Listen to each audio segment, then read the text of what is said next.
Welcome into the PHLY Eagles After Dark Hard Knocks edition, live from the Xfinity Mobile Studios, brought to you by our friends at Bet365 and Ashley. You may notice a very envious backdrop of our one friend here, Mr. Violations Greg. That is, in fact, no green screen. This MFer joining us from Hawaii live, like a true sicko on a balcony watching Hard Knocks, like he's got nothing better going on in his life. And how hard can it be? I'll talk a little bit. I'm on a balcony. I got a sunset happening. And Tyler Zulli, of course, in with us tonight, giving EJ Smith a night off after a late red eye, and Bo Wolf didn't sleep much last night with the Brandon Graham recording this morning. So we figured we'd take the duties tonight and talk about episode 2 of HBO's Hard Knocks. Just surface level before we dive into the nitty gritty of the episode. Tyler, what did you think about the episode? Did you find it entertaining since you weren't with us last week? Yeah, I mean, a pretty dreadful week for the NFC East as a whole, right? I mean, you think about it, it was just like, well, they lost, and they lost their tight end, and their quarterback was hurt, and they lost. And this team lost in dramatic fashion. And it was just a slew. I don't know if the people that put this show together are like, yes, 4 losses. This is going to be terrible. But I, that's my only positive takeaway is that everybody in the division lost this week in what was a really crappy Eagles game yesterday. At least you have that to fall back on. It's not much, but it's something. Greg, did the episode hit different sitting in paradise? Yeah, I mean, it's a brutal night last night, rolling into today. I'm amazed at the turnaround speed that they have at this show.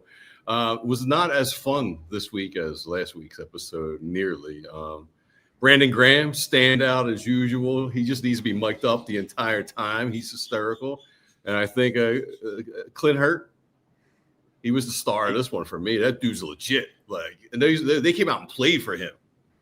Yeah, he's cool. So let's work backwards and then get into some of the ancillary stuff. The end of the episode, obviously, is the Chargers game.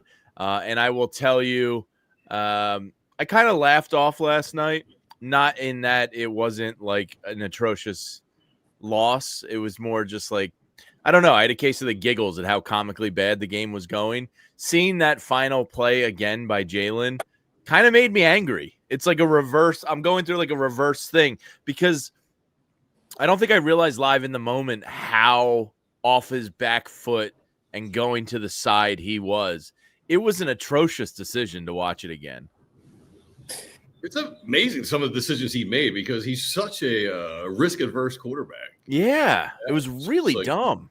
You got the tie at least. Like, let's just don't try and throw. That's like a hero ball throw.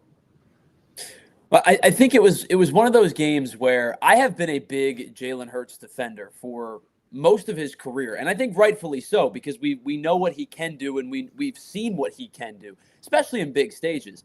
I thought this was probably his worst game as a professional. If it wasn't this, it was that game a few years ago against the Giants where I think they ended up scoring 6 points in that game as well. But this was one of the probably weakest game of Jalen Hurts' career.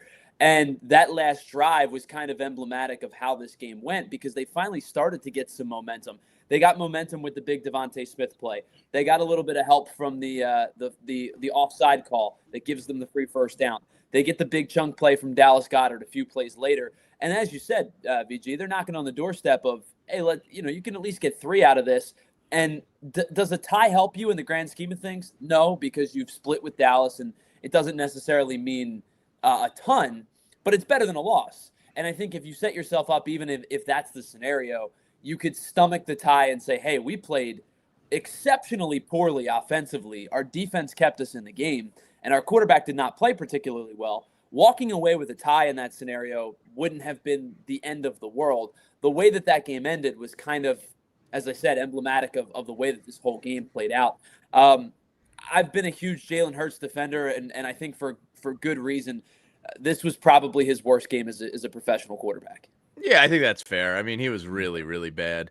I will say the one thing, and I saw the post-game locker room stuff after the game a little bit last night, but I went ostrich mode and kind of put my head in the sand a little bit. I will say that Saquon and AJ, I think, came off great. There's no sense to me that this is a locker room that's like in any way, shape, or form quitting or giving up. Just as like that small peek we get into the locker room, like I think they're fine. I don't know, man. I don't know. I don't mean fine in that they're going to like win a Super Bowl. I just think they still have the right attitudes and mindset in there. I feel like with the Hard Knocks, when you see the sideline stuff, the first interception, Devontae's like, man, we can't go all the way down, drive all the way down there and do that. And AJ just sitting there like, yeah, that's what we're doing. That's what we're doing, like irritated. And then I felt like on that last drive, you saw Saquon, Devontae, and AJ all huddled together, be like, all right, let's go. This drive, we got to do something. And Jalen Hurts, it just feels like there's a disconnect totally going on to me, I feel like. When you see the sidelines, it feels like a disconnect. Yeah, am I the only one seeing that or feeling that? I mean, everybody interprets it differently. I wasn't really, to be honest. But Tyler, why don't you break the tie here? Well, I mean, if we're comparing cohesion to the way the defense looks cohesive, then sure, there's a disconnect there because the defense fired on all cylinders. And I think, with that, you go back and you even look more favorably on the defense the way that they played in those highlight packages with Nakobe Dean and Jordan Davis. So if you're comparing it defensively to offensively, sure, that probably feels that way. I do think that they have they did a really nice job of accepting a responsibility and taking accountability. AJ Brown, as you guys brought up, said, hey, I played okay, but down the stretch, I need to make big plays. I thought Jalen Hurts did a nice job of kind of taking, shouldering the brunt of the load and saying this was a me game. As you said, Saquon Barkley, I thought kind of did a decent job as well. I don't know if it's a disconnect. I think there's clearly frustrations. They're too good to be this inept. And so I think those frustrations are certainly valid in there. I don't know if it's necessarily a disconnect, but if you're going to say, like, I'm watching Vic Fangio's unit be this, like, well-oiled machine, and the only reason that the Eagles are staying in games at the current moment is because of that defensive front, then sure, comparably, that there's probably merit to be made. I think what you see on the side, not only just the sidelines, but also the lock in the game meetings leading up, the defense is just way more confident on every level. Even their meetings, when their coaches are talking, it seems real. And the other side, the offense just looks like no confidence. I'm kind of over. We're talking about jumping out of planes. I mean, that's where they're at mentally. Right. I'm over like the Mount Union footage. I'm over like the joy. Don't let it take the joy out. I'm over all that. I hear you on the message, but I thought showing the Mount Union footage was pretty funny to AJ and Devontae because they got to critique him a little bit. No toe drag, the hoop earring line. Yeah, I thought that was pretty funny. I don't know. I'm Mount Unioned out, man. Hate. And it just feels, I don't know. It drives me nuts. You are in attitudes. You're serene of a place right now to be this miserable. You can't be hating from paradise. I had to sit at a pool, a bar next to the pool with Raiders fans making fun of me, and they're not even worried about playing us next week. They're just like, look at this. A couple other observations for the game on the Saquon Barkley long touchdown. One thing that jumped out to me was Darius Cooper was talking that S. Because he had a key block in the run. Nasty block. And as Saquon broke it, Darius flipped. This is for Bo Wolf. He flipped right around to the guy he was blocking and started kind of like head bobbing and talking his S. I'm trying not to curse. But that was pretty cool to see. Dude, I'm a big Darius fan. Do you notice, too, on those two runs that they highlighted, the ones to Saquon Barkley, do you notice what they were? Stretch plays to the outside. Hey, how about that? Out in front. It did make me more upset that they didn't run it from the 17-yard line. So this is totally unrelated to what you were just referring to, but can we please, just for my mental sanity, can we please be done with the run packages that include trying to get behind a pulling Grant Calcaterra? Yeah. Dude, why is he on the field on any run plays? It's so ridiculous. It's so frustrating. Well, and I'm not saying it's a perfect like, plug and play. No one's afraid of him catching a ball. So well, they run every time he's on the field. I watched Cam Latu throw blocks, and I'm like that. I know that he's not playing better blocker in the fullback role. Much better blocker. Yeah, it's another world is blocking. Yeah, Saquon had the juice. Really kind of makes the hindsight being 2020. I mean, I said it last night in the post-game show. He should have been running the ball there. like first down inside the 20. You can tie the game, worst case. Like Saquon had the juice all night. They should have gone to him there. A couple of other observations. BG, big focal point on the bench. Very cool to see. They're very obsessed with the outside noise. And I get it because the WIP montage made us look like a bunch of absolute animals. Yeah, but dude, don't you think like Nick's like, oh, I'm not dumb. Don't even acknowledge it. Don't even bring it up in the room. Like, why is he I'm even kind of bringing it with up you to on the that. guys? Yeah. Let's just focus. You don't even have to mention that stuff. I don't know. I feel like at times he wants to be a player. He thinks he's still a player and just wants to be their buddy and like a peer with them instead of just a leader sometimes. I don't know. I turned the corner on him. I used to hate him. Then I loved him. And now I'm back where he's driving me crazy. Anytime there's adversity, he's horrible. Horrible. He's got to go to Baldiani again. Yes. Dude, can I say, like, what is in? I love the Jerry cam. That might be my favorite part of this whole series. Jerry was good. What is in the papers that he's smacking? Yeah, what are those papers he's like in a horse race. I thought the same thing. Like, come on, Dak. Yes, Come on, Dak. Let's go. Yes. Like, you're not at the track, Jerry. What is he doing? He Crazy. just has to have those papers in his hands at all time. Another highlight, I think, non-Eagle highlight, the Lions fan who was like, you're disappointing your parents. Don't disappoint your parents. Like, that might cut tougher than a boo. Oh, my God, don't disappoint your parents. That was pretty good. It's the old adage. It's our buddy Pat Egan who said he stopped giving people the middle finger while he's driving and he gives them a thumbs down instead. And you're like, that feels worse. Yes. Yes, I'm all about that. I'm on board with that. A couple other notes from the episode. Kind of was a little bit painful to watch Zach Ertz go out like that, huh? Oh my man, God, it was to see so him sad. mic'd up crying. Addie, my God. wife, was kind of like, I guess she didn't realize he was playing on Washington. She was like, "Is that Zach Ertz? What's he doing there?" And then next thing you know, the guy's crying and getting taken off on a stretcher. That was tough. That very much felt like a player who has in the back of his head that his career might be over. Yeah. Which, HBO does such. Go ahead, man. Yeah, you feel terrible for him because obviously longtime Eagle, but 13 years in the league. That's a guy who's been around for a while. He's one of the they said it on the show. One of the better pass catching tight ends of this generation. And you feel bad for a guy who's pretty solid. I'm not going to say like historic or storied or anything, but a really solid NFL career might come to an end because of an injury. You'd like to see a guy like that be able to go out on his own terms. 100%. And HBO does such a great job of the drama because like Jaden Daniels gets hurt and then Lee Schreiber with the voice. Some things just go from bad to worse. Then they do that montage and you're so sad and depressed about it. And then they cut to Jaden Daniels on the bench. He's just like, man, tough day at the office. Bad day at the office. Man, tough day at the office. It was pretty funny to see them playing in the film room for the Commanders, the grandpa running down the field. Dude, that was awesome. that was pretty good. I enjoyed that. Yeah. That was good. My wife also had a very hearty belly laugh at Brian Schottenheimer's meatheadedness with his big F yeah in the middle of the meeting. He's just like getting fired up, and he's like, What do you think? Dude. What do you think percentage of words were curse words in his time on the screen? Because my man was dropping F-bombs. Dude. He sounded like when he talked about December, he's like, "Oh, December. Some teams get scared." He sounded like the dude, like Dennis Hopper in Blue Velvet, Frank Booth character. He sounds like a complete maniac. Yeah.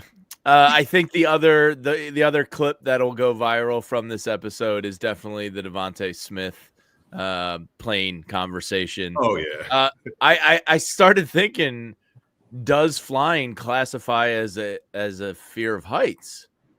And I've never really thought about it because they're so different. So do you guys think it's a fear of heights? I have always been a big proponent when you talk about the fear of heights of it's like the ledge, right? Airplanes and roller coasters kind of are exempt from that conversation because you don't have any control.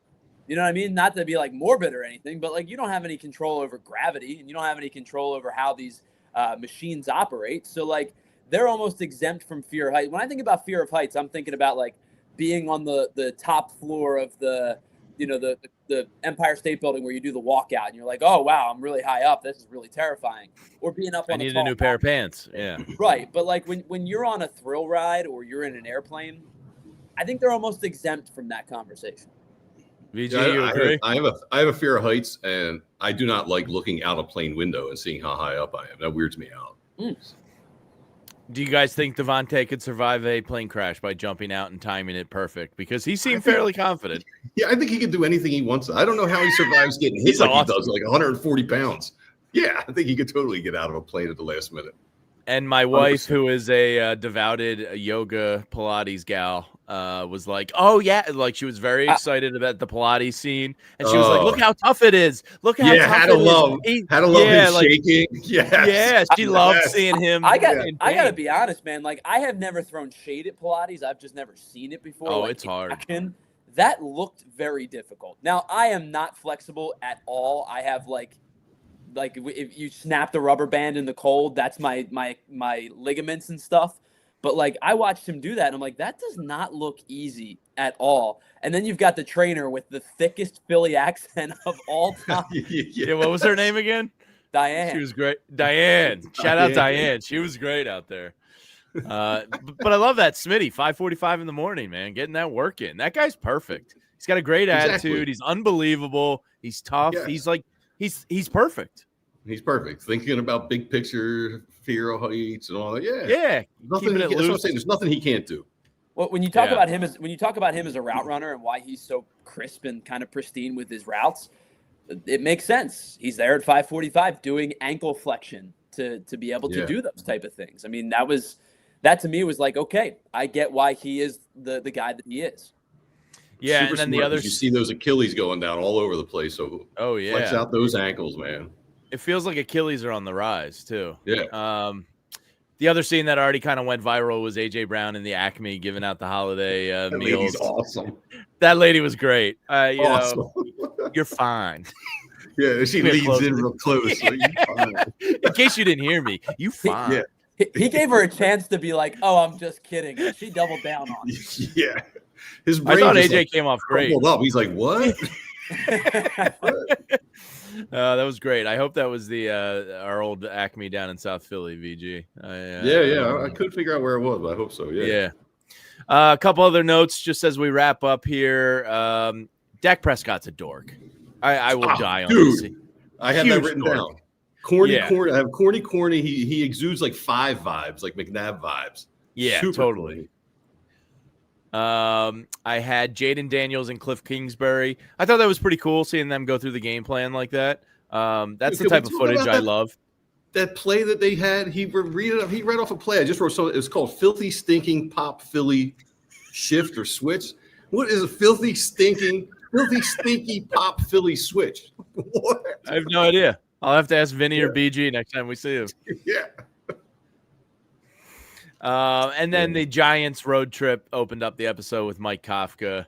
It's kind of weird seeing a guy that's like probably not going to get the job. Like, he's not coming back. We all know it. He's talking like he's going to make decisions on next year's roster. And he's going to do everything I got for 4 games. Like evil villain eyebrows. His eyebrows always look like angry evil villain. They're always like he kind of looks like Gru. He's looked like Gru or something from Minions. I will say the way that he's viewed, I think, in the league, he's definitively going to have a job next year. It's just almost assuredly going to be somebody's offensive coordinator. Yeah. I would think so. Be a coach. To everybody in the chat hanging out with us, hit that thumbs up button in here. But thanks for hanging out with us tonight. Latest comment says, I just looked up the stats, and it's not good. With Jalen Hurts' generational bad game, he's now tied for 3rd for the least amount of interceptions in the NFL with 10 games started. Yeah, I mean, I think obviously even with a terrible, awful, no good, very bad game, he's done a great job this entire season. Are you quoting the children's book, A No Good, Terrible, Very Bad Day? You're damn right I am, Jamie. You're going to move to Australia, Tyler? I might. I'm going to go eat worms. It's a children's book, VG. You probably read it when you were young. It's a timeless piece. Dude, come on. I'm a football guy. I read like baseball encyclopedia and football encyclopedia when I was like, football for dummies. That's what VG reads. But I think even, we can still obviously acknowledge, even with a dreadful performance, I mean, he hasn't turned the ball over a whole lot this year. It was just in a, No. how many times they bring it up in the broadcast? It was like, well, he's got 3 tonight, and he had 3 all year. And so, I think we can acknowledge to say there's been spots where he has not performed well, and Monday night was probably a pinnacle of poor performance. And he also has still done a really nice job of not turning the ball over and limiting turnovers. I can't get over this palm tree flex by VG with the lean back right there. You son of a man, joining us from paradise to talk birds. You're a true sicko. All right, that's going to do it for us. Episode 2 tonight. I don't think anybody feels exponentially better about the Eagles, but they do have some cupcakes on the schedule. But so do the Dallas Cowboys. I had a wager with Anthony Gargano after the show today, VG. He's convinced the Cowboys are going 4-0, and it's going to be a sweat down to the wire. I talked him into Chargers +6 at Dallas for a coffee bet. What do you think? I think the Cowboys are going to roll. Yeah? They're going 4-0. Yeah, they're going to cruise past the Chargers, dude. Chargers stink. I mean, their offensive line's really bad. Yeah. All right, well, that's going to do it for us here. Thanks, everybody, for hanging out with us. Thanks to Tyler Zulli for producing also, as well as joining us tonight. Make sure you're tuning in tomorrow, 2 o'clock, Eagles show, Anthony Gargano show at 9 o'clock. I'll be in then. Tyler, you got to talk about Kyle Schwarber in depth tomorrow at noon as he is back with the Phils. VG, vibe check on Schwarber from the islands. Love it, dude. It's like $30 million a year. He's going to be fine. The last couple of years might be a stretch, but he'll be here long enough to get 500 home runs. Perfect, I think. Yeah. So if you are new to the channel and haven't discovered us before, like and subscribe. We bring you content all day, every day, and make us your home for Philadelphia sports. Head to allphly.com, and you can see some of the great writing we have as well. Thanks, everybody. Have a great night, and we'll see you soon here on the PHLY Eagles podcast. We all silly like the mayor.